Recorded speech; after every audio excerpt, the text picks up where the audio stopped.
everybody, and welcome to Attendance Bias. I am your host, Brian Weinstein. Today's guest is a returning guest, Joseph Rosenberg.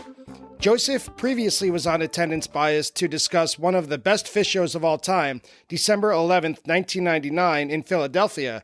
Today, he came back to touch on another huge high point of Fish's career, and that was the Lemonwheel from August 15th and 16th of 1998, Fish's third large-scale festival.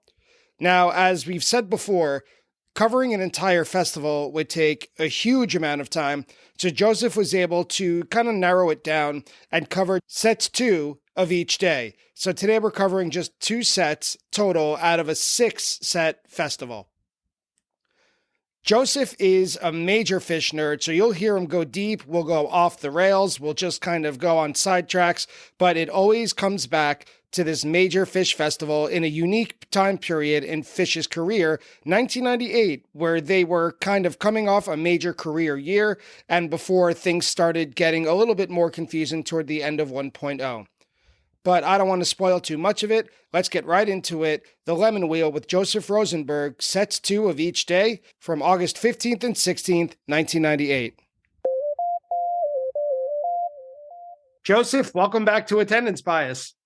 Hello, Brian. It's been a pleasure, and it's hard to believe a couple of years have gone by already. I've started to come back around to previous guests who have more stories to tell. And when I go back to check the website, I really can't believe that it's been, at this point, 2.5 years since our interview, but just about 2 years since the episode aired, because there was some lag time in between. But man, 2 years in Fish World, that's an eternity. The hiatus felt like a million years, and that was only 18 months. All of 2.0 lasted less than 2 years. Yeah. We colloquially and jokingly refer to it as one big year at this point. Yeah.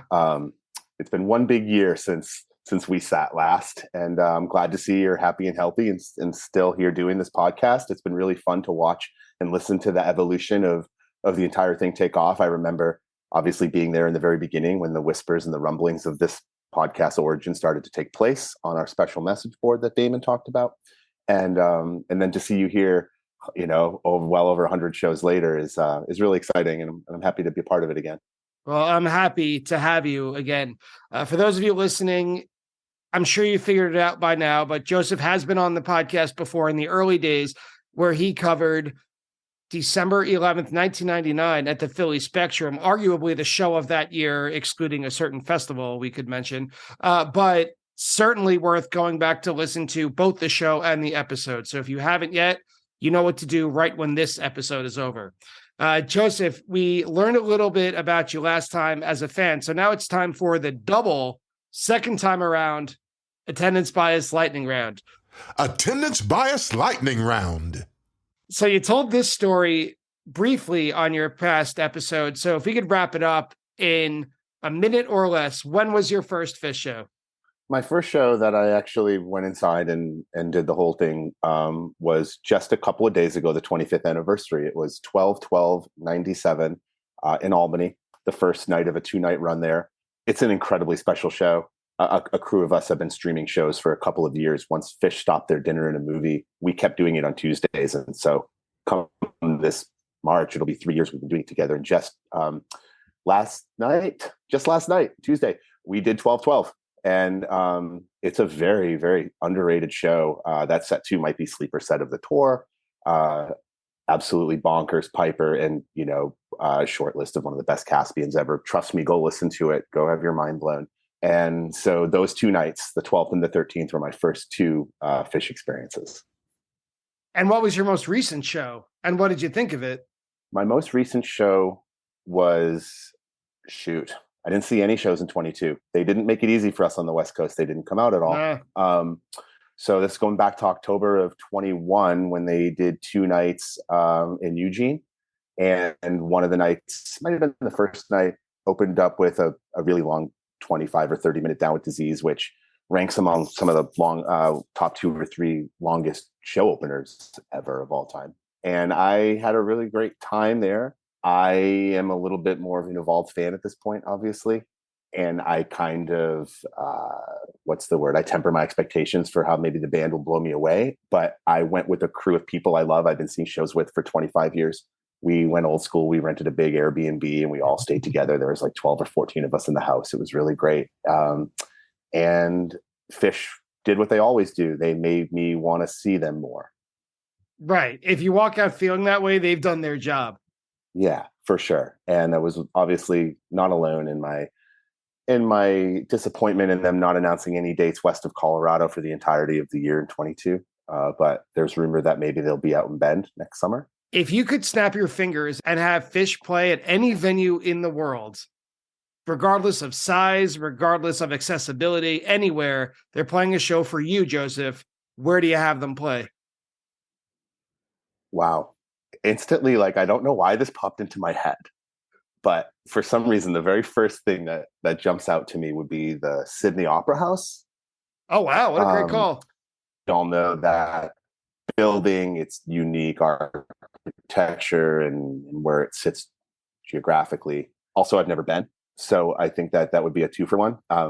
I just imagine that would be a pretty spectacular, unforgettable experience. Selfishly, personally, I love the island of Maui, and if Fish were to ever play on Maui, I would make that a something I would absolutely have to do at all costs. Right, we'd have to do kind of an alternate history and go back to 1999 and make those rumors come true that they were going to play New Year's in Hawaii. Right, but since this is a show just for me, I'm probably only inviting 10 people, and we'll all be able to get there for sure. We can fly in the same plane. So. Great, fair enough. Private chartered plane. Exactly, seems doable. We'll get Fish to play Maui for me. Yeah. All right. I'll get on the phone right after this. Yeah, you know people. Let's make this happen, Brian. What overall, pound for pound, what is your favorite Fish cover song? Wow, pound for pound, favorite Fish cover. Okay, I'm going to go with something that's probably pretty popular and not super off the cuff, but it's probably Cross-Eyed and Painless. It just seems like when that song pops up, good things tend to happen in that set. And to me, that's what I'm looking for to Fish show, is those little indicators of like something special is about to happen. I feel like Cross-Eye's pretty much a part of special shows throughout its history. I agree. And my favorite thing about Cross-Eyed and Painless, especially in a second set, especially as a second set opener, speaking of those, my favorite thing is when they play it, because you know you're going to keep hearing it throughout the rest of the set, because they tease it everywhere and anywhere when they can. Sure. And I mean, you throw on any 97 or 98 tape, and chances are somewhere in there, Trey is riffing on a little bit of Cross-Eyed somewhere. It would pop up. It wasn't even noted on set list because it became so ubiquitous. I feel like where that and Superbad, I feel like you were pretty confident to get at least one of those two teases on any given night throughout like 1997 or 98. And so I was always there for that too. Send it. I remember I did a fact check for, I forget which episode it was, but I looked up the most teased Fish song, and I knew it had to be Cross-Eyed and Painless. Like, what song is quoted the most? And when I looked it up on fish.net, it was second. And I don't think the number one part should count. Number one was... Can I take a guess before you say it? Yeah. Okay, I would guess San Jose. Nope. Okay.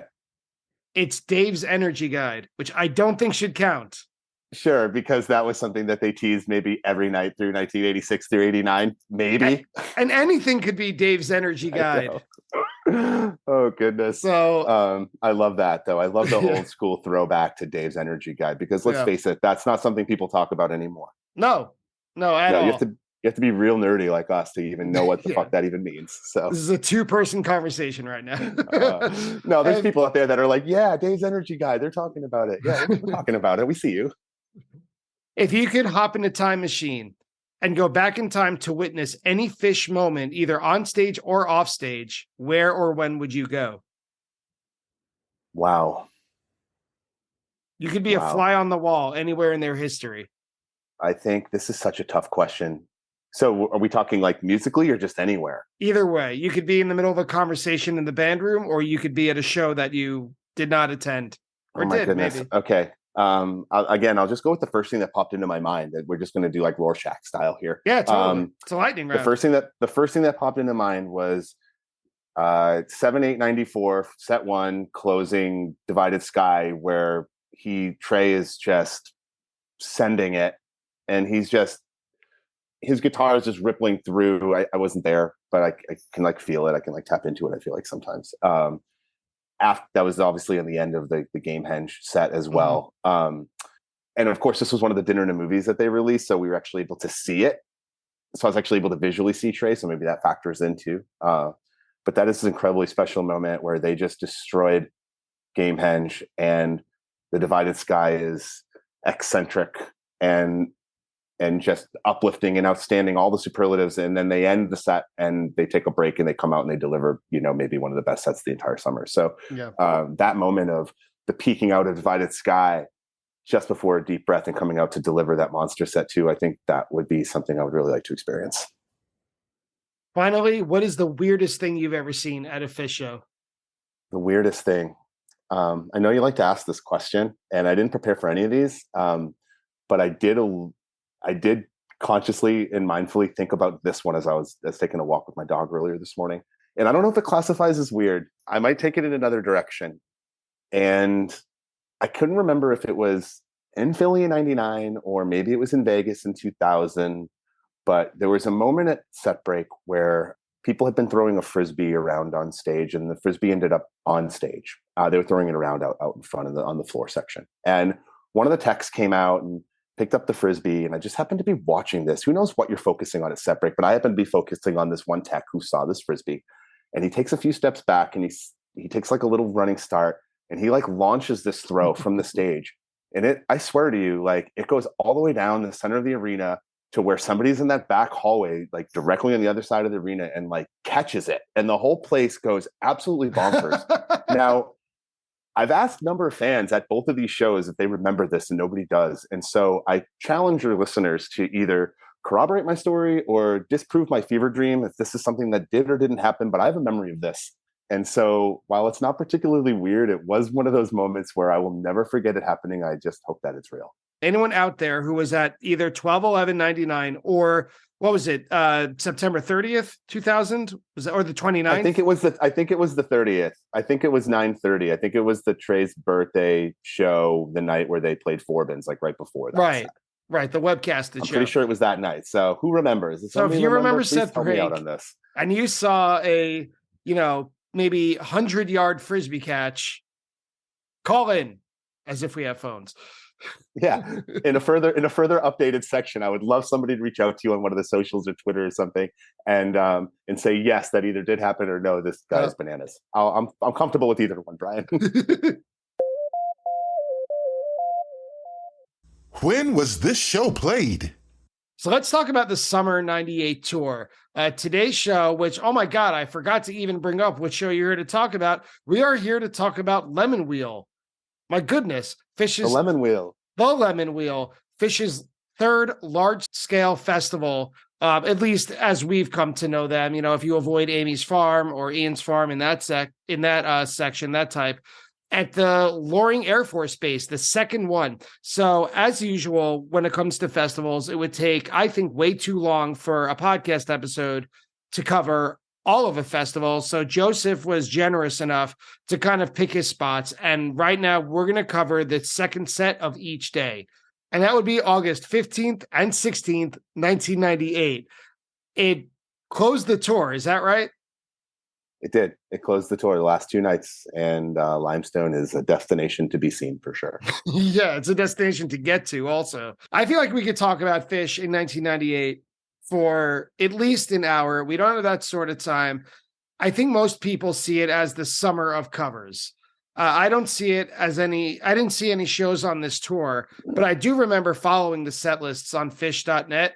Every morning I would wake up and see what they played the night before. Maybe Gadiel's page actually is more likely. Gadiel. Yeah. It seems like they began a joke by covering Sexual Healing on July 20th at Ventura. And then they followed it up a few days later at Starplex Amphitheater in Dallas with Albuquerque by Neil Young. And then it kind of caught fire, where every night they would play a different cover, including but not limited to If You Need a Fool at Riverport in Cincinnati, Been Caught Stealing in Alpine Valley, I Get a Kick Out of You at Deer Creek, Rhinoceros, God bless, at Deer Creek, Running with the Devil at Lakewood, Sabotage at Meriwether Post, and it peaked, I would suggest, with Terrapin Station in Virginia Beach. And what I heard recently, I forget where, is that it might have been on another podcast actually, is Trey was saying that when the band was eating dinner backstage with catering, that they would always have music on in the background. And it was just kind of a random playlist, even before the word playlist was even a word. And they would decide, one band member would say, we're going to play this song. And it didn't matter what genre it was. It didn't matter who played it. It didn't matter if they knew it or not. But they would pick a song out of the dinner playlist to play either that night or the next night, which kind of accounts for why it's so random and varied in terms of genre and artist. What do you Super remember? Interesting. Yeah. Super interesting, man. Like I haven't heard that podcast or that interview, but that is really insightful as to some of the selections they chose. Like obviously between Albuquerque and Running with the Devil and Ramble On, and Rhinoceros and Sweet Jane debuted that summer, I believe, as well. Right, at 8/8/98. Yeah.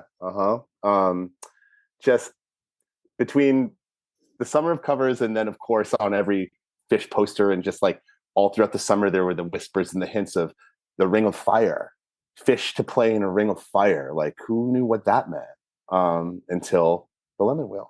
Right. It all kind of came together. But those are my two memories of the tour extra that would be out on Fish Lot that would give you some of the set list updates, and of course just the word of mouth from the fans, because people were on tour in droves that summer, and everybody was pretty hyped up and feeling pretty comfortable talking about it. Whether you were new to Fish, I was relatively new to seeing shows in 98. I didn't see my first shows until late 97. Or if you were an old timer, you could roll up to anybody and just spark up a conversation about set lists, construction, or jam styles. And that was one of the best things about Fish, was that if you wanted to include yourself, you never really had to feel like an outsider. Somebody was there to talk to you, to tell you a couple of stories, and then hopefully help you create a couple of stories of your own.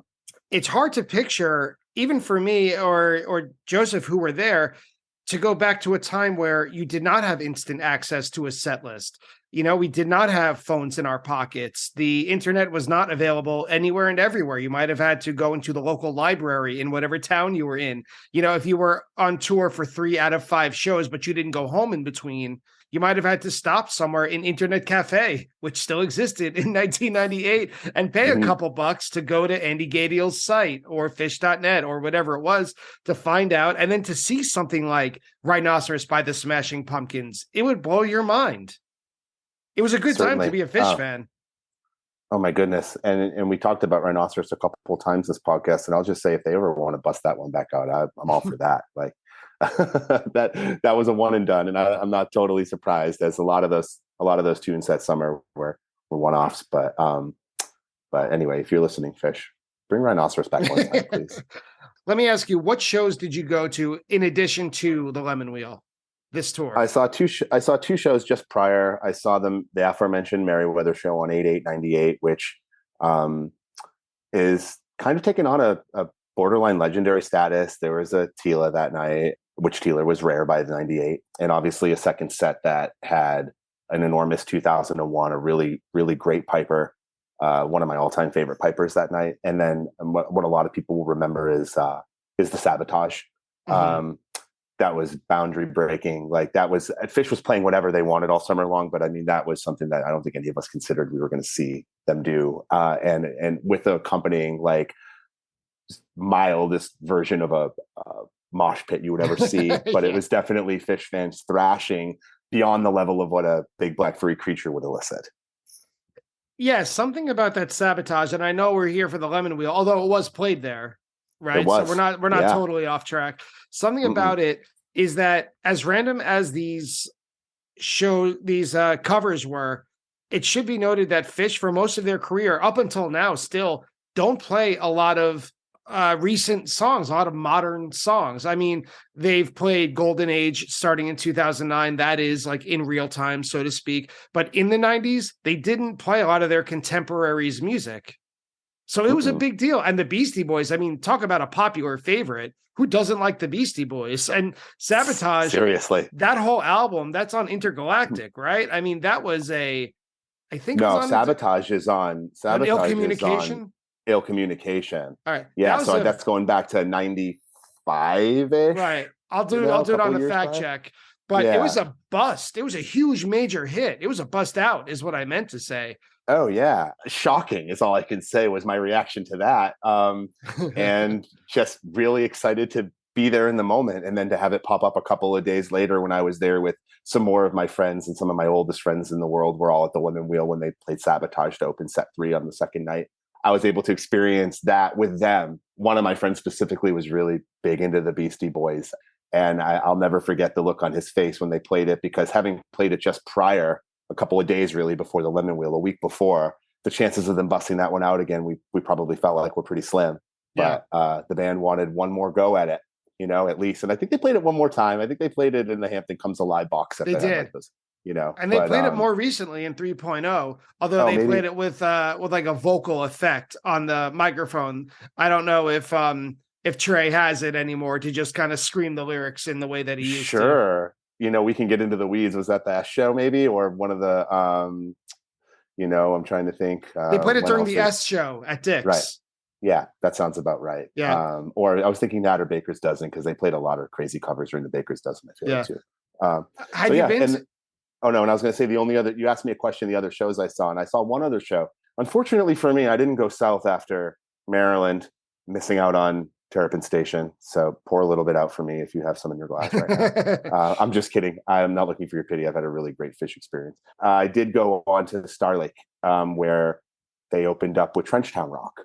And that's such a great. I feel it in my bones when I hear Time it. Loves a Hero, I think, was busted out that night too for the first time in a really long time, maybe like 800 shows or something. And then the second set opens up with just a monster Runaway Jim that needs to be heard by everybody.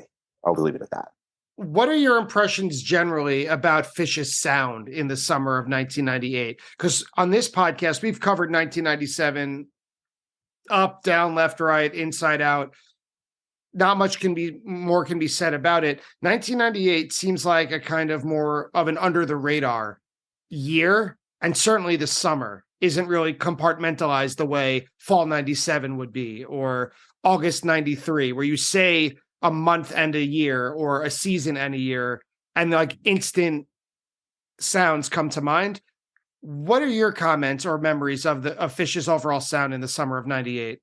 And I'll start off by saying it's really interesting. I remember watching the evolution of your podcast, and there was a few folks that wanted to talk about summer 99 shows during like maybe the first 25 or 30 episodes you released. Yes. And as I was listening back to this, these Lemonwheel tapes, there'll always be tapes to me, Brian. Yeah, they're all tapes. I've got my tape player, listening back to the Lemonwheel tapes, Burning Nog Champa, the whole thing. This summer, I like to play more than in the summer of 99. And I did the entire tour in the summer of 99. I saw all 21 shows, and I only saw 4 shows in the summer of 98. But there's like that maturity, that evolved sound really from the hybrid of like what they were doing in late 96, which maybe was the tightest period the band had been since like 92, arguably. That late November and into the holiday run in 96 is just like some amazing, fantastic playing. And then 97, obviously, they loosened up the collar, loosened the tie, if you will, and kind of let structure dissipate and really just went with vibe and feeling. 98 is kind of an amalgamation of those two things. You could still get a cow funk section like the Tweezer and Lemonwheel, for example, where it can definitely break down. Trey can go wah heavy. But there'll also be more focused jams, and you can really start to hear that in the Island tour.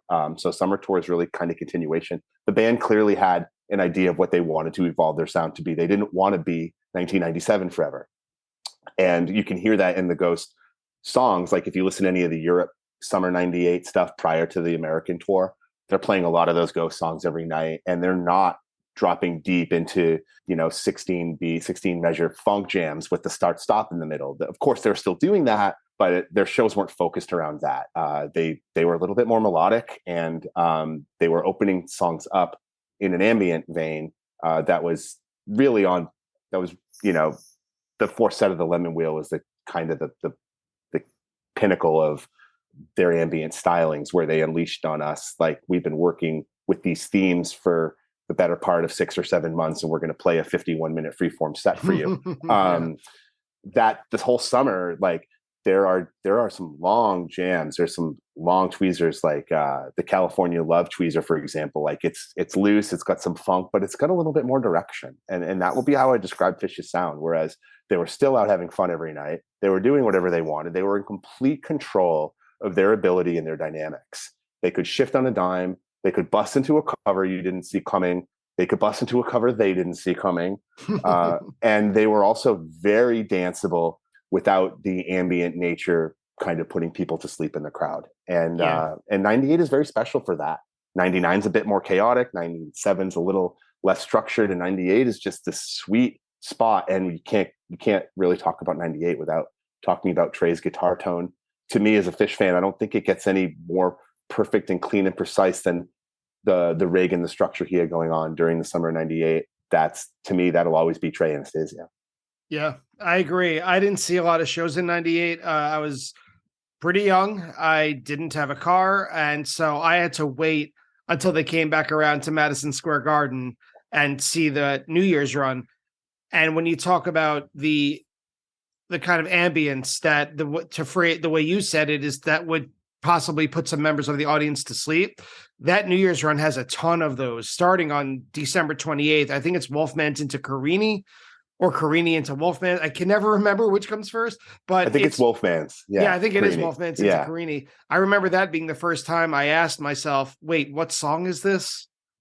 Or what song was this? And so I agree with you that this summer of 98 was the sweet spot where they could literally do anything they wanted, almost in like a cubist form, where you could look at it from any angle and Fish could pull from any part of their enormous history, stylistically speaking, and present it to the crowd in an entertaining and polished way.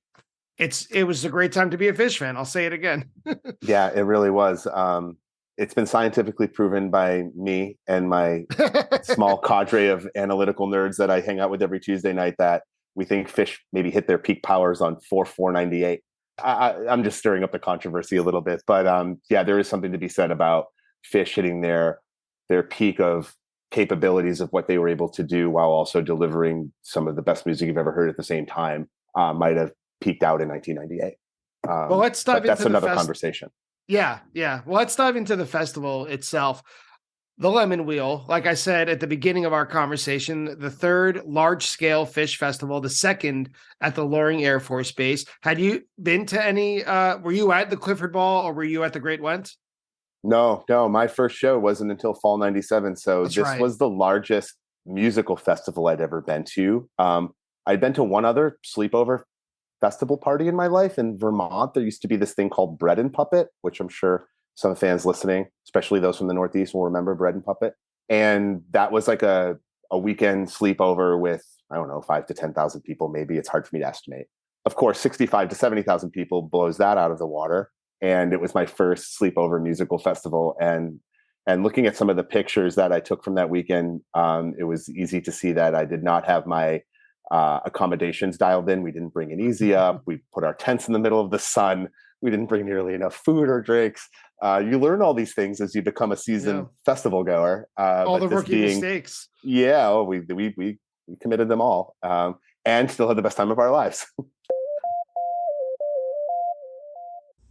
Set one. So day one, the 15th, set two, opens with The Wedge. And I wanted to ask you, because I didn't realize it, nowadays, Fish's festivals tend to be 3 days with 2 sets apiece. Back then, including it in 2.0, it was 2 days with 3 sets each day, plus, of course, the quote-unquote secret set, which is a pretty badly kept secret. What time was it 3 sets in a row or an afternoon set and 2 evening sets? Do you remember the structure of the layout of the playing? I want to say they started around like 4 or 4:30 in the afternoon for set one. I remember that first day, the sun was out, the clouds were, just like really beautifully in the sky, and it was warm enough to wear shorts and a t-shirt during the day. You're pretty far up there in Aroostook County. Sure. I'm from Maine, pretty much. My father's from Maine, and I spent some time there growing up as a kid in the summers. I'm sure a lot of people listening have been, but just to accentuate how far of a drive it was, even from being in southern New Hampshire to start the trip, it was still almost a 7-hour drive. You get cold at night. So you make sure you bring your sweatshirt in with you in your backpack. But in the afternoon set, it was all smiles and hugs. We had got in the day before. We got in early on Friday. We heard the sound check and everything, and then had the entirety of the day of Friday to explore the grounds, set up our rudimentary campsite. And so the set one starts probably middle of the afternoon. And, just quickly, of course, everybody knows they opened up with Mike's, and they end the set with Weekapaug, and it was like an hour and 45 minutes. It was like a big Mike's group sandwich, which was just lovely. Great cities in there. Trey with the digital delay loop, pausing, I think he makes a comment. He's trying to get everybody on the Ferris wheel sick or something. Oh, yeah, he does.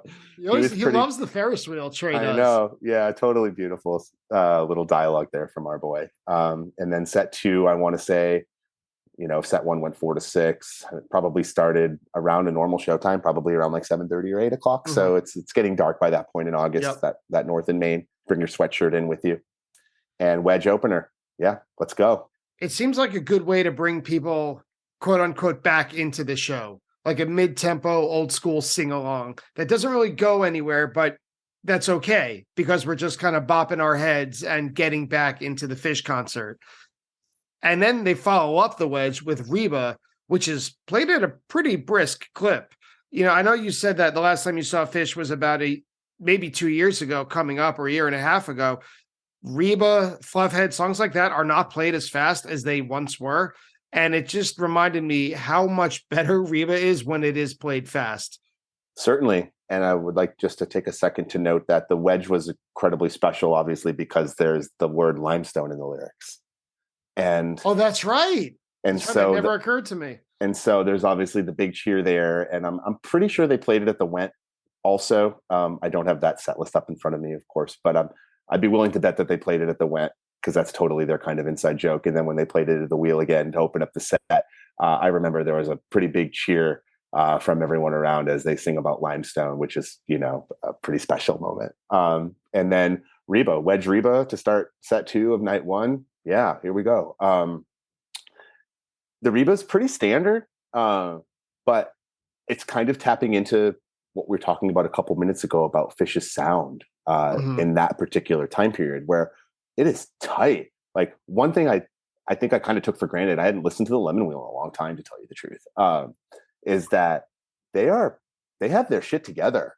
Like, oh, very much. Yeah. There's that famous scene in Bittersweet where Trey's like, we played a bad set, like set 1 to open up the festival or whatever, and then they pull together like that. But this Fish was different. This Fish was a little bit more dialed. They were not going to make mistakes of the past. They were going to come in ready to execute, and they did. And this Reba, while being 15 or 16 minutes or something like that, it's not like one of the wildest 1994 Rebas you ever heard, but it didn't need to be.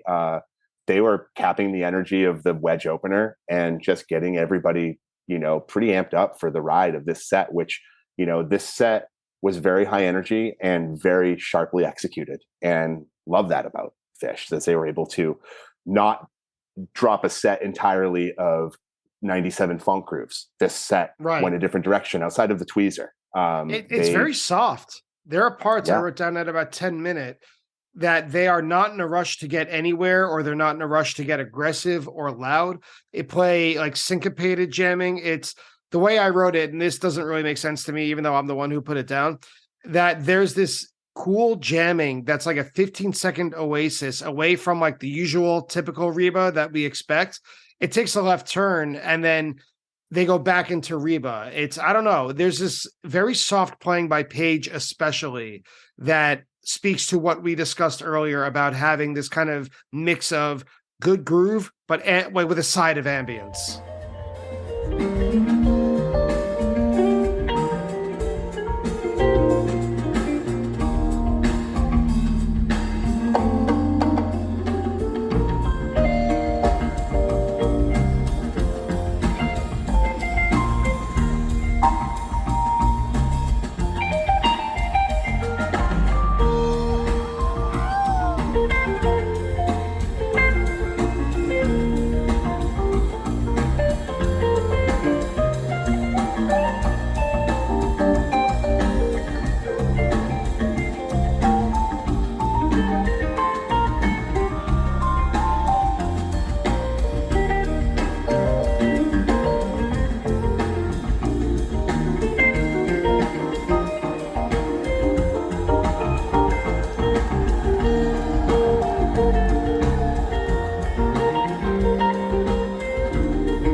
Yeah. And I know the moment you're talking about, having just listened, and it almost sounded like they had discovered a doorway and they Yep. poked their toe in and decided not this time.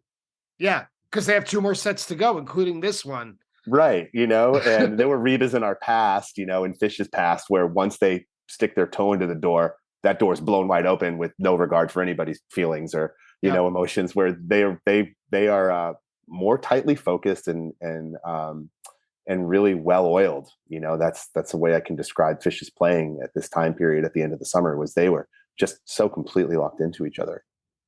And talking about locked in, next up was Gumbo.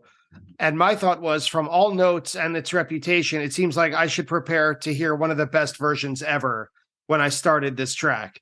The Fishnet jam charts, this is from them. They describe it as, quote, Manteca-like jamming to start, then slowly a tweezer reprise jam develops, and once it peaks, it breaks down into a fun, danceable jam with a segue into Sanity. They do good work over at fish.net. They do for sure. There are parts where the second jam of Gumbo post the tweezer reprise teasing segment, where it's it kind of sounds like a little bit sludgy, like they're starting to.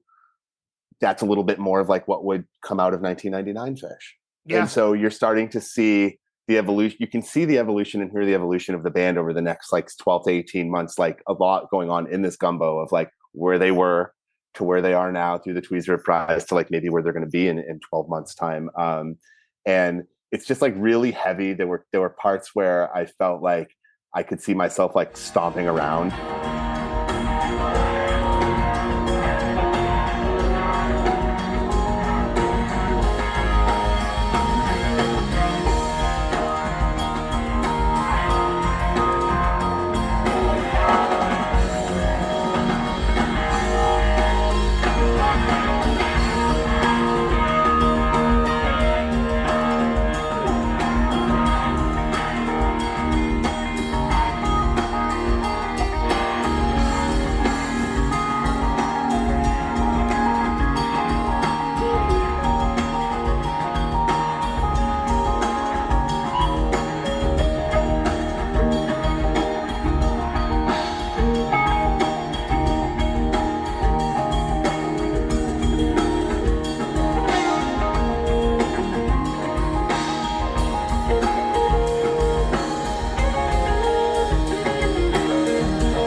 I was trying to think where I was in the venue during this set. I think I was on Mike's side for the show. I wandered around almost entirely the first day, just looking to meet new people.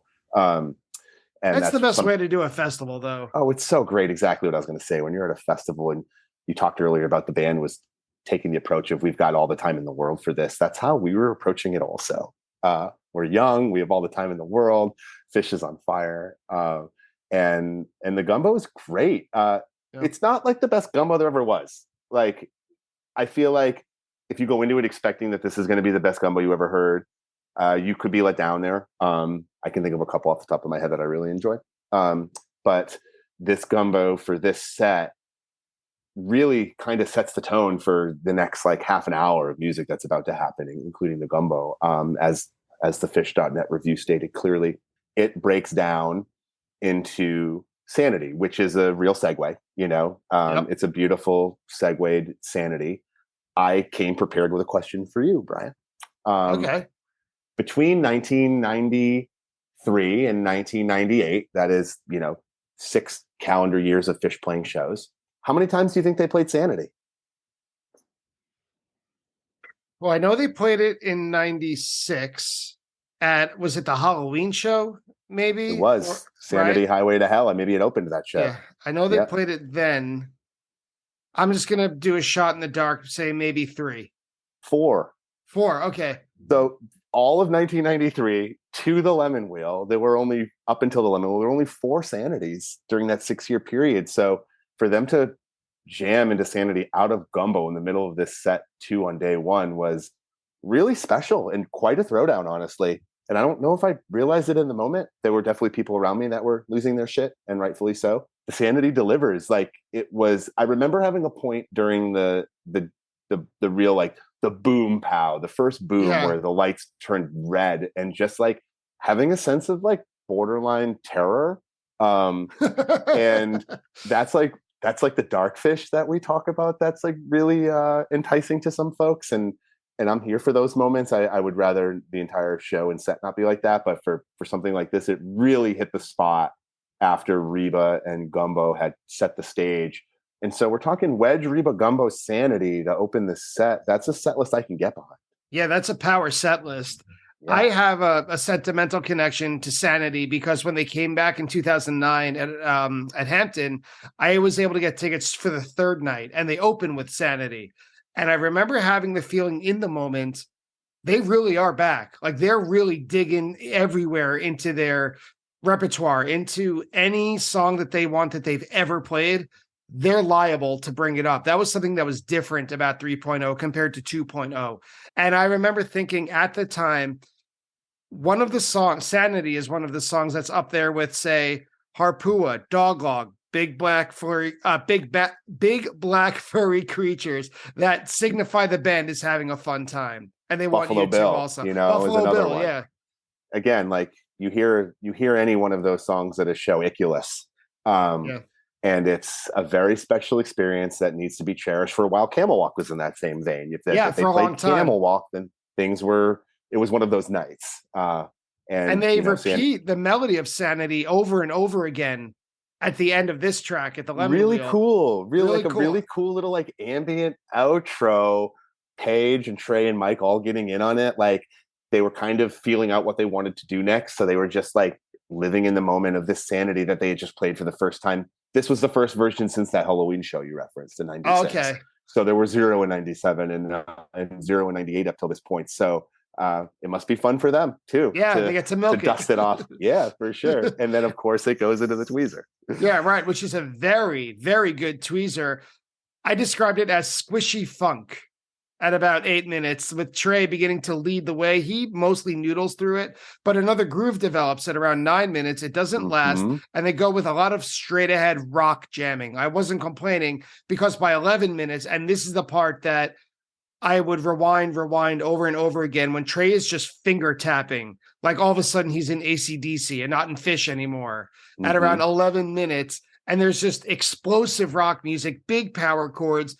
Fishman is catching up with him. I wrote down, and this is the biggest compliment I think I can give to any Fish jam, some jamming that reminds me of Live at Leeds.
Okay. Yeah, You know what a big I know fan your of the Who affinity for the Who. Yeah, Yeah. absolutely. And just this big rock and roll at the end of Tweezer just sold me all the way. Love it.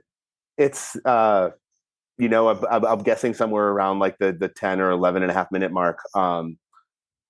Fish locks in on Trey, and Fish has been doing his own thing for a few minutes. But I love those moments where Trey will kind of take something a little off tempo, and Fish will lock into it, and they'll kind of do like an alternative universe. It's just like a little bit sideways of what Mike and Paige are doing, and then it all syncs back up. I love those moments where Fishman chases Trey, or vice versa, and there's a little bit of that in that Tweezer jam, like you're talking about, as it exits the funk segment and gets into the more straight ahead rock.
And the Tweezer is relentless. It doesn't stop. It doesn't let up. It doesn't have any mild sections. There's no moment during the Tweezer where I felt like they were in a spot where they were looking at each other and communicating non-verbally to see where someone wanted to take the jam next. The jam was just organically on the freeway, on the go. It's 60 miles an hour, 70 miles an hour the entire time. And then it ends. There was a point where it sounded almost like it was going to end in a version kin to Into the Picture of Nectar, how the old school the slow down, fall apart ending, where it slows and falls apart slowly. And it doesn't quite do that, but it takes a little bit more of like that. It's hard to describe it. A little bit more of like that sludgy sound where it's a game. There's power chords. Yeah. It's a game between the members. It's almost like a challenge where it's like, I'm going to slow down this much, but still play. Can you do it? And then another band member might just play one short chord, or Fishman might just tap the snare drum. And then it goes back to Trey or Gordon, like, burp. As like, how much slower can we get this, but still keep it as a song? And it's really fun. It's like a bunch of little kids who happen to be experts at their instruments. Exactly. It just shows you how professional they are and how serious they were taking it. And yes, they joke around, and yes, they're there to have as much fun as we are, but let's not, confuse ourselves here. They took that very fucking seriously. Mm-hmm. And my goodness, they were rewarding us with little bits like this, where this Tweezer had segments of like all of the prior years of Fish built, baked into it. And it was really fun to be able to experience that in 1998, where you could, part of the jam might sound like 93 and part of the jam might sound like 97. Yeah, and some part of the jam might sound like 99, which hadn't even happened yet. Yeah, exactly. Lovely Tweezer overall. Big fan. Mid second set, day one, they're dropping Tweezer. It's dark out. Everybody's getting down. That's one thing I remember. I've got just bits and pieces of memory of being in the crowd throughout the sets. But during this Tweezer, as I was wandering around from Mike's side, finding people and finding my space in life, really, because that's ultimately what I was doing in a microcosm, was like finding my space in life. As an 18-year-old, Fish was just giving me what I needed, giving me the soundtrack to be able to feel confident in myself. And I'll always appreciate them for that. I'll always have a big place in my heart for that. I think what a lot of people needed came up next was a breather. Yeah. Which they nicely provided with the horse into silent. If you've heard one, you've heard most of them. Mm-hmm. And this is just exactly that. I didn't really have many notes for it, except that this is beautiful set list placement. And this exact thing happened just last year. Yep. Same dates, right? As the we're very similar, but just like, I feel like anytime you're at a show and they're playing Silent in the Morning and they did play that venue the year before or something like that, there's always like that, whoo, yeah, like People are gonna yell out for that, and all the emotions of last year will kick back in, I'm glad they do it. I'm glad they do things like that. I'm glad they played Silent in the Morning because even though I wasn't at the Great Wet, a lot of the people around me at this festival were, and I was able to tap into their blissed out energy. To follow it up is Chalk Dust Torture, which is, I started by saying a typical rocking high energy version. Mm-hmm. The band is perfect with setting up the flow of a set through song choice. Perfect. We just had a big, I don't know about exploratory, but rocking tweezer for sure. Horse into Silent to, like we just said, take a mid-set breather. And now Chalk Dust Torture, just bring it right back up again. It's like they're a 4-person conductor and the crowd is the music. Absolutely. And this Chalk Dust, 3-4 minutes in, it's ripping, sounds like a 93, 94 Chalk Dust. And then by about 6.5 minutes in, they're just playing with themes and tempos. And they explore a couple of different little micro themes in this Chalk Dust, even though it's a relatively truncated version, it's under 9 minutes, maybe. We all know that Chalk Dust doesn't need a whole lot of time in order to blow our minds. And this is one of those where I always underestimated the end of this set.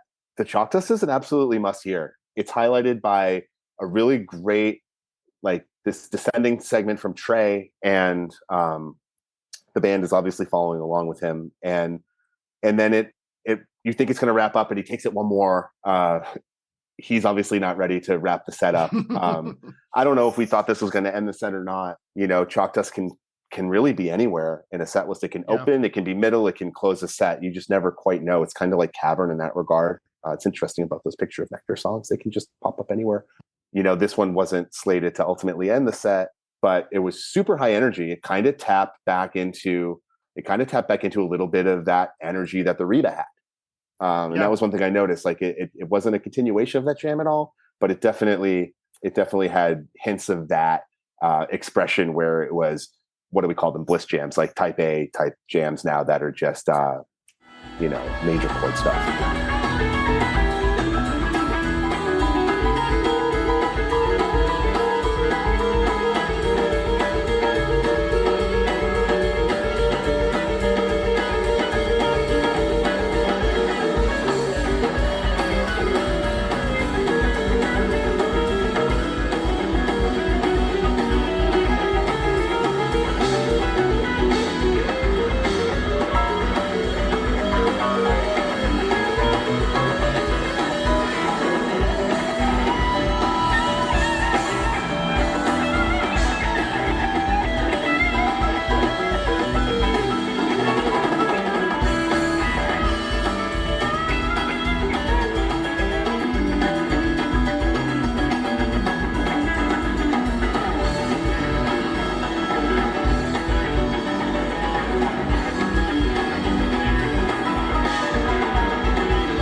Yeah, absolutely. And it also had more of what you said you loved during that Reba, the Trey and Fishman routine of the cat and mouse game. As Chalk Dust did. Oh man, those two, we all know. Like, yeah. You could listen to Trey and Fish chase each other around to be perfectly content for an entire night. Just listen to anything from 1993. Yeah, exactly. And you're in. And they closed the whole set with Slave to the Traffic Light, which is a classic set closer, especially at a festival. You mentioned earlier the timing of the day. By this point, the sun is certainly down. Oh yeah, and there's nothing better than at a festival with 65 or 70,000 other people during Slave. The blue lights, probably red and blue lights. The band is just doing what they normally do during Slave, slowly building in volume and intensity. And Trey takes over the lead. And man, by the end, around 8 minutes, I wrote down, it is taken over. Yeah, and there was a pretty sizable glow stick war during the Slave, I remember as well. I was trying to remember back if there was one during the Tweezer. There probably was. I don't recall. But I remember specifically during the Slave. At the time, it was the largest glow stick war I had ever seen. I won't give too much of a spoiler, but there was something the next night that we'll talk about in a few minutes that kind of eclipsed that. But they were just seemingly hundreds of these things bursting open, almost like a blowhole, like a spout of a whale, just like straight up and just like raining down on people. And to be in the top corner of the country, far away from everybody, one thing we didn't talk about is when Phish played Limestone in Maine, they were the biggest city in the state at that time. Right. They were Every bigger time than Portland. Yeah, more people in Limestone than in Portland for that moment. So you literally are like, what's going on in Maine at that time? And it's hard to not like wax nostalgic about that. And this was 98 was really the end of the beautiful bounty of the glow stick experience. And people might have times in their lives where glow stick hit them. Maybe they're soured about that. But I can assure you, at this point in 1998, the glow sticks were still very much welcomed and appreciated by the band, and people weren't throwing them on stage at that point yet. And they were just really something to behold.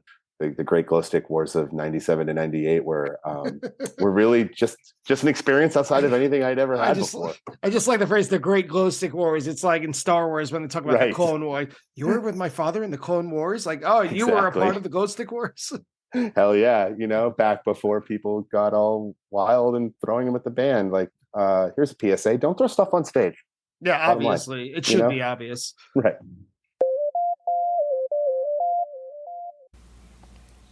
Hi, everybody. Brian here to welcome you to the set break of today's episode of Attendance Bias. First, thank you for listening. And second, just a quick reminder to tell you that even though Attendance Bias comes to you for free, it does take a lot of work and it does take quite a bit of money to keep the lights on here at production. So I just wanted to ask a small favor. If you could support the podcast in any number of the following ways. If you could leave a review or a rating of it on whichever podcast app you use. If you could spread the word, telling a friend or someone you think may be interested in it about it. Or probably the most concrete way is to go to www.buymeacoffee.com/attendancebias and donate however much you can financially to help with the continuing costs of Attendance Bias. So thank you again so much for listening, and I hope you enjoy the second half of today's episode. Set 2. And then day 2, set 2, opens with what I would consider my favorite jam of at least the songs we're going over today, with Down with Disease. The prototypical second set opener. Fishman, I like that he's warming up with a bunch of drum rolls to start, because whenever you see backstage footage of Phish, Fishman is always practicing. He's the one. I mean, Trey always has his guitar around his neck, but Fishman always has a drum pad. He's always practicing. He's always staying loose. And so when they do the big feedback or ambient noise to open Down with Disease, Fishman is, of all people, really straightforward, just playing drum rolls. Yeah. It's a really kind of a typical way to start the set, because they come out and again, not having a visual memory of seeing the band. Okay, so the Lemonwheel, they decided to, I want to say, not do the giant video screens. Oh, really? And so like they had them at the other festivals, but they didn't have them at the Lemonwheel, so couldn't really see the band if you were at a certain section back from the stage. And so if they were talking to each other about what they were going to choose to open with, that would make sense while he was doing those drum fills. And Trey plays a note or two, to my ear, sounds like maybe he thought about opening up with character 0. And then obviously Mike steps up and starts his bass effect. And it's very clear at that point, like they had decided that they were going to choose Down with Disease, which folks that went to the Great Went can remember. Day 2, set 2 in Limestone, that set opens up with Down with Disease. Apparently that's just how it rolls. I'm sure there were more than a few people who had that thought of what year am I? Is this, am I in a deja vu? Is this just all happening to me all over again? And so, yeah, the jam is massive. I mean, there's no other way to describe it. Yeah. It starts with, like any other mid-90s Down with Disease, very piano heavy, a lot of guitar soloing, but a very smooth guitar tone, to your point from earlier. Fishman Trey and Fishman both just ahead of the beat, with Mike really just holding down the rhythm. So it's a very typical Down with Disease start, which means it's awesome, by the way. But I wrote from 8 minutes and 30 seconds to about 9.5 minutes. It's melodic insanity, the stuff Fishy dreams are made of.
It's them developing their new sound, basically. Yes. At 12 minutes, it's kind of a mashup between 97 funk and ambience and space tone, I wrote, whatever that means. But yeah, that's the sound of 1998 and with a sprinkling of 99, just like a garnish of it. It's lovely to look back and listen back in retrospect and see the band's evolution in real time. And this is one of those moments. And somewhere in that time period you mentioned, 12, 13 minutes in, they lock in on a groove. I'm sure you recognize, or I'm sure you noticed a groove. I don't know. To me, it's always sounding like they are in like a full-on band tease jam of Bomb Track by Rage Against the Machine. And it's bum bum bum bum bum bum bum.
It really sounds like that to me. Like Summer of Covers, here's Fish teasing Rage Against the Machine, probably in this Down with Disease. And again, after that section of that prominent little jam that's in around like the 12 to 14 minutes, then they start to really kind of get back into what they were doing prior to that. There's a point where it almost sounds like it's practice room style looseness.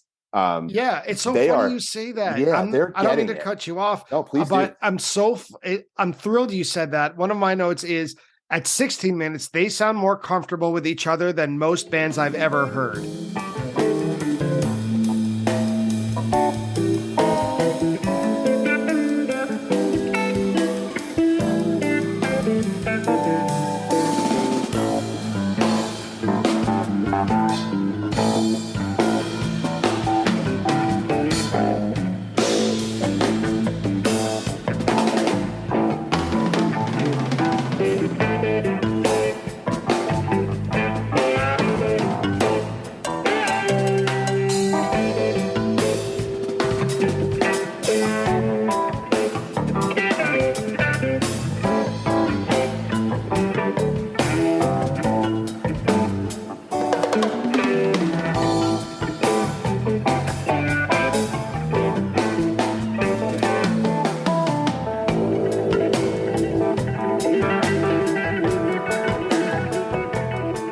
It's as if they're doing call and response, but with 16 different iterations because every two band members are listening and playing against one another. Just that feeling of comfort and that feeling between them. You're so correct. You're so right. They're just so hyper tuned and hyper focused on listening to each other. They're more focused on listening to each other and complimenting each other in that regard than they are on flooding the zone with their own notes. And to hear a jam that's 15, 16 minutes in, that's developing a sound by a bunch of guys that are so clearly in love with what they do for their career, which it's weird to think about like Fish music as being their career, but let's it's a job. It is. Yeah, it's their job. It's not a job to them in that moment because they're sharing a mind, they're sharing a brain, and they're creating just like really beautiful, the soundtrack to like the weekend, to the summer, to the last few years of Fish's experience. It was a lot for me to take in. This whole set I listened to 2 or 3 times in the past week. And, I tried to pinpoint where my favorite moments are. And in this section of like 15 to 19 minutes or whatever of the Down with Disease definitely classifies as just about as locked in as the band as you're going to find in 1998. I agree 100%. toward the end, it becomes more like slow stop start jamming. And then they eventually, very gradually, transition into Piper. Back when Piper had its customary slow introduction. It's really, I looked at the clock, it was about 3 minutes before Piper proper kicks in, before the song itself gets going. It really builds up a head of steam. And then by 7 minutes, I just wrote, it's a usual good Piper. It's almost the same sort of way that Horse into Silent, it played the same role. Piper is obviously a much more aggressive, fast, fun song, but it wasn't really anything outstanding in the way that Down with Disease and the upcoming Ghost will be. It's kind of in between. You're right. And there were, in 1998, in late 1997, they had explored Piper a little bit deeper than this particular version. But again, it's relatively flawless. And there's something about Piper. We were talking about this last night.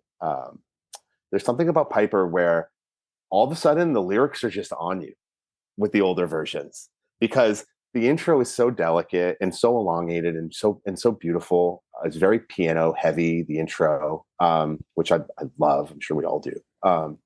And I, not so controversially, probably, like, I prefer these Pipers to the chaos of today and through 3.0 and 4.0, and where the intro is the song.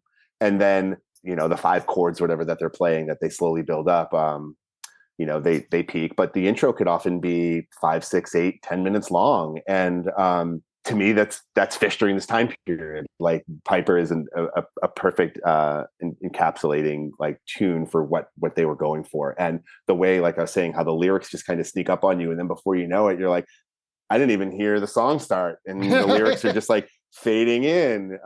Piper's really flowy and kind of sneaky like that, in a way. I guess sneaky is the word I was looking for. Because all of a sudden you're knee deep when you listen to Piper, do you try to sing all 3 parts at the same time in your head to yourself? I think usually I just think words are the words I sailed upon. I stick with those lines. And that's what keeps me grounded. As long as I know where my part is to jump in, I don't lose my mind. It's easy to do. And of course, sometimes I want to lose my mind at Fish. Yeah, of course. I'm joking, but yeah, it's funny you asked that, because just a couple of times. Was I singing it earlier to myself when I was on my dog walk? You bet your ass I was. Yeah. Words are the words I sailed upon. Heck yeah. After Piper is Ghost, and I forgot, we've been talking so much about their playing and their communication musically. I forgot how in tune their vocal harmonies were back in 1998. This is as good as any, the studio track of Ghost. Like, I don't say this often, but Fishman's voice is perfect on this. It really is. There's like even a weird vocal jam during the pause. And of course they botched the re-entry. But their vocals are really, really impressive. For sure. And you mentioned it being on point, like the Ghost album, and Mike's little bass solo that takes place in the introduction of the song's lyrics is exactly kind of in line with what they were doing on the album version at that point. And also for me, I hadn't seen Ghost since 1997 at this point. Had I? Oh no, I did. I saw the Ghost on the Island tour, but this was the first Ghost I saw that had the delay loop intro. And Ghost had changed by summer 98. It didn't just go straight into the song. It wasn't so funk induced. It was going to be more of this. It was going to be more of this like complex type of all 4 parts jam, where it's going to be melodic and less chaotic, and that's exactly what this jam was. It was so fucking melodic.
there are points where, you're just experiencing genius on stage. My best memory of this Ghost was that I just didn't want it to end. Down with Disease, Piper, Ghost, and I was like, I would be fine if they just played this for like the next hour, and this is a 3-song set. And it almost, I don't want to say it almost didn't end. That sounds a little silly, but it seemed like it was 3 or 4 different songs or 3 or 4 different jams within this piece. Toward the end, we brought up the Beastie Boys at length earlier with Sabotage. I thought that around 15 minutes, it sounded close to jams from the In Sound from the Way Out, their instrumental album.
I don't know. It's not that far from it. I don't know if I would have loved it when I was 16 years old if I were there, but it plays to my sensibilities now. It's kind of show-offy and jazzy at the very end. Exactly. And that's a great way of describing it, as jazzy. And of course, as we all know, that was not really what Ghost was delivering at all. Ghost was more of a in-your-face type of, this is going to be the best jam of the show potentially kind of song since its inception. And this was, to my ears, a totally atypical version that would be less atypical as the rest of the year and the next year went on. Oh, yeah. We've talked about this before, but the evolution of their sound was really coming to a head at the end of this tour because they took some time off. And when they came back in the fall, the majority of their sound was more like this and less like 97. Yeah, very much so. There's much more defined. Yeah, absolutely. And then after that, after Ghost is Fluffhead. And my first thought is this is like a very top heavy set. Lots of jamming. And this is a big boy set list. Yeah. I mean, can you go wrong with Down with Disease, Piper, Ghost, Fluffhead? Right. Come on. Like it's like a joke here. It's like an embarrassment of riches, right? Yeah. Yeah. This is like Michael Jordan in 96. This is top choice, top shelf. And the Fluffhead, as I teased a little earlier, was still probably to my experience the greatest, most extreme glow stick war I'd ever experienced at life. I feel like there was a point, they get through the song, they get through the sections, and right as they were about to like peak the lyrics the second time at the end of the song, there must have been like 5 or 6 people, and it felt like each of them had a couple hundred glow sticks, and they just burst. Like 1,000 of these things just happened to like burst up. It definitely caught the band's attention, and then the band shreds the outro to Fluffhead beyond the vocal section. Yeah, like just kicking ass and taking no names. Like, fuck you. This is an exclamation point on this set. And honestly, the set could have ended there, and I don't think anybody would have really complained. I mean, those 4 songs were over an hour. Yeah. Fish wasn't doing that at their festivals at that time. They were playing long sets, so I don't think anybody expected it to end. Super special moment seeing Fluffhead, which is one of my all-time favorite Fish songs. It was the first time I had ever seen it. And oh wow, that's great. That's fun. You don't forget those moments, especially when they're shrouded in such mystique, like a glow stick war, and you're there with your friends and you're just like basking in the moment. The music is fucking perfect. Of course, like Fluffhead wasn't perfect, but to my ears at that time it was, Yeah, of course. And they play it so fast that you don't even notice for the most part. I wrote that it's for the most part it was a standard Fluffhead, but by that I mean perfectly executed. Yeah, there are, if you're listening for flaws, you will hear them, but for the most part you don't.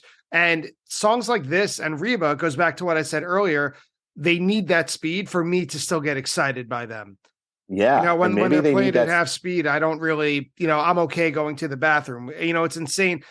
16-year-old me would yell at 40-year-old me to say, going to the bathroom during Fluffhead, you asshole. But when they play it as slow as they do these days, compared to what they used to play it, I've seen it. It's all right. I heard that Right. there were guitar pyrotechnics by 13 minutes. To your And point earlier, it's and outstanding. they maybe they needed to play it at those speeds in order to like get off on it at that time still. And again, if they're going to play a really complex song like Fluffhead Fugue Bass with all of the sections, for me, I personally love the chase into Bundle of Joy, like Mhm. those two sections of the song, and that rips. Like that's just prototypical Fish, just killing it for you in a festival setting. And you can't like overlook the festival aspect of this. Like there's nowhere to drive. Everybody's where you are. We've all like lived in this small little makeshift city for the last couple of days. Like we're all in this together.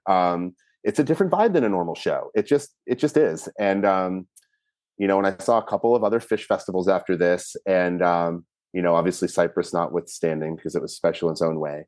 None of them ever really lived up to the hype and to the experience of what I had at the London. After Fluffhead, we finally get a breather, finally in this set with When the Circus Comes to Town. I think the band's best performed cover in this era, at least. It sounds so soulful.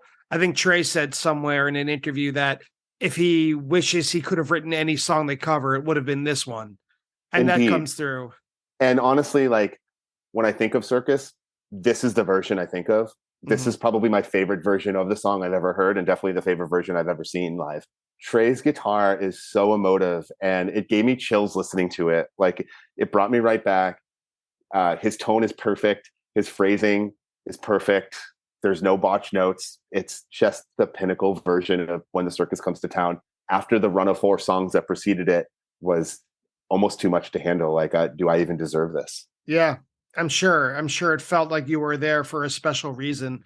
They followed up with Waiting in the Velvet Sea, which is kind of like a double breather. Mm-hmm. Another case, though, of their harmonies being perfectly spot on. The guitar solo, I had a thought listening to this Velvet Sea, and I've listened to, a million of them that I had never heard before. I thought that this was not unlike a Pink Floyd guitar solo at the end. That's It's how so beautiful, it's right? so beautiful. It's soaring.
The whole band is locked in. Page is laying down his rhythm, and Mike is right there too. And I was shocked at how incredible this version is. And maybe part of that is its placement, because it's not in the encore, it's not at the end of a set. it's in the middle of this wild set. After a ballad.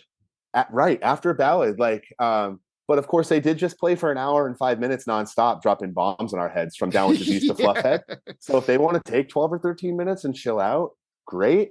And I have nothing bad to say about these two selections back to back. And in the moment, it just felt really right because I did use this time to explore and use the restroom and to see a new spot. And I'm glad I changed my perspective inside the venue, because when I came back from my little journey, we had, meandered our way into what came next, which was, well, hold your head up, waiting, sexual healing, and hold your head up. And the first thing I thought was maybe I should take back all those compliments about their vocal harmonies being so great.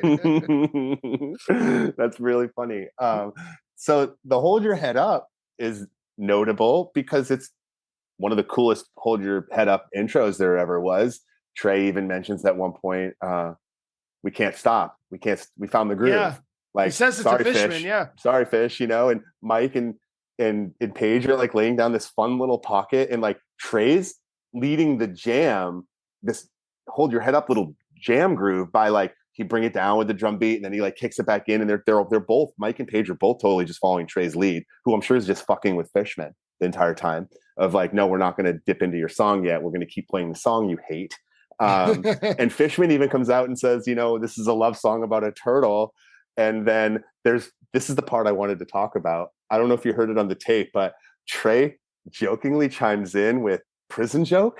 Did you hear that? Oh, no, I didn't hear that. So no. Trey's calling for the prison joke during this HYHU, which is wild. And we're not going to get into that here. No, but that's obviously a deep cut. If you want to do your research on like the prison joke and what that is, like there are a couple of shows where Fishman does tell the prison joke, and it's a not safe for work type of experience. Yeah. And really funny to me that that set had Trey referencing the prison joke, and then Paige was the one that changed the song up. Paige is the one I think that wanted to do sexual healing instead. Paige is all business. Yeah, for sure. And he's like, what? We played Terrapin 100 times already. Yeah. I wanted time to shine here.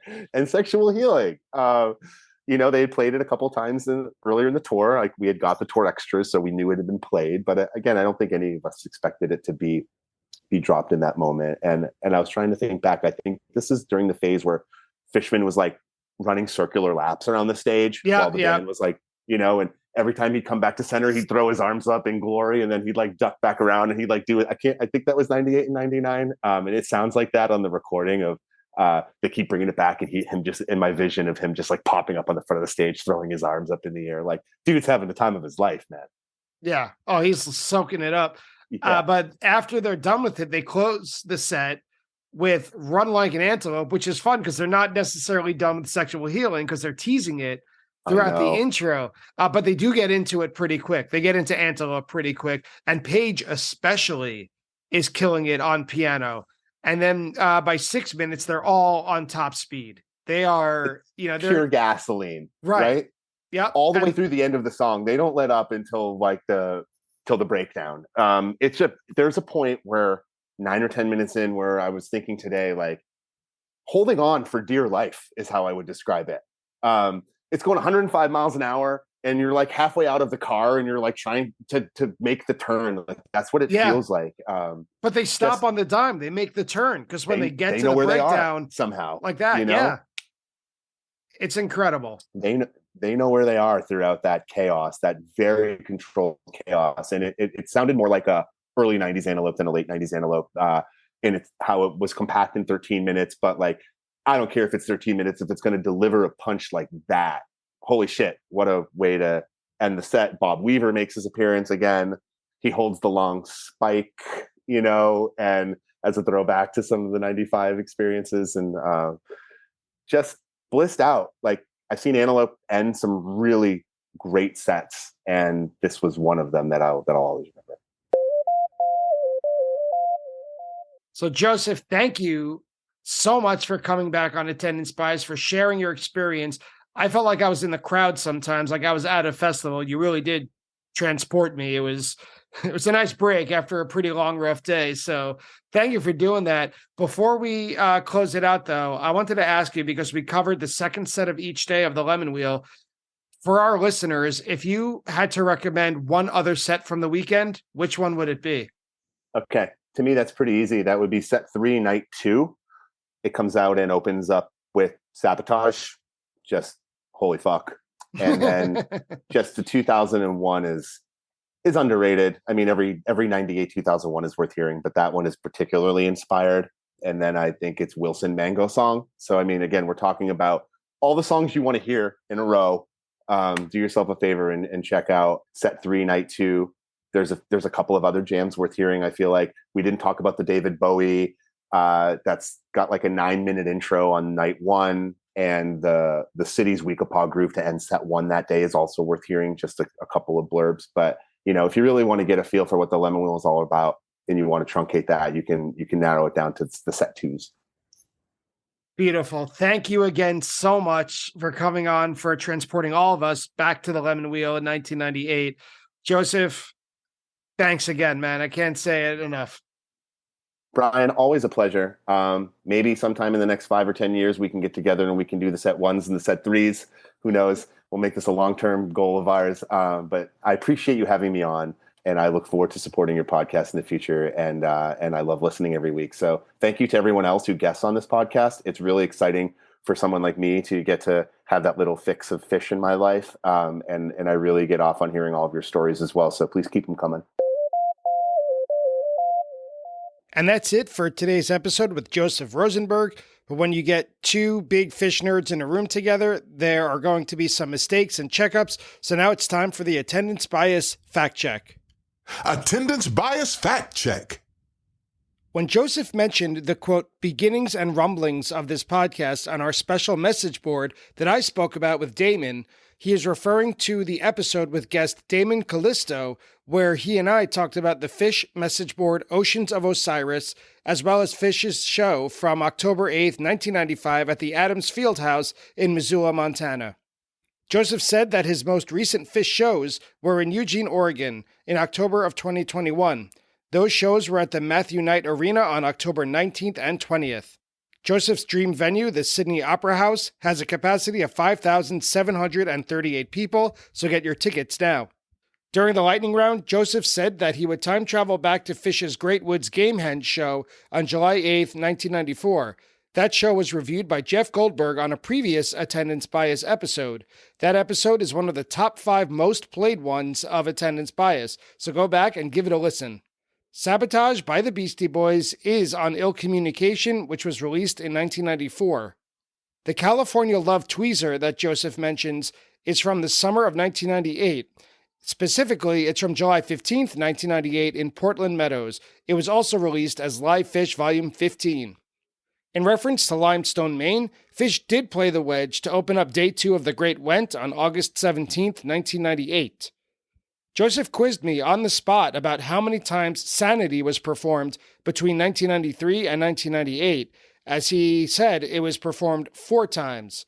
Those times were April 29th, 94 at the Boatyard Village Pavilion in Clearwater, Florida, June 24th, 1994 at the Murat Theater in Indianapolis, December 31st, 1995 at Madison Square Garden. I can't believe I didn't say that one. And the one I did guess, October 31st, 1996 at the Omni in Atlanta, Georgia.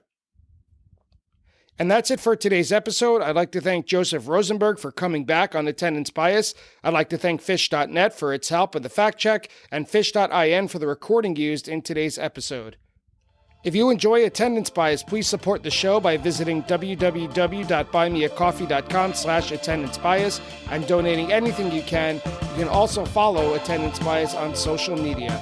Thank you again for listening, and I'll see you next week on Attendance Bias.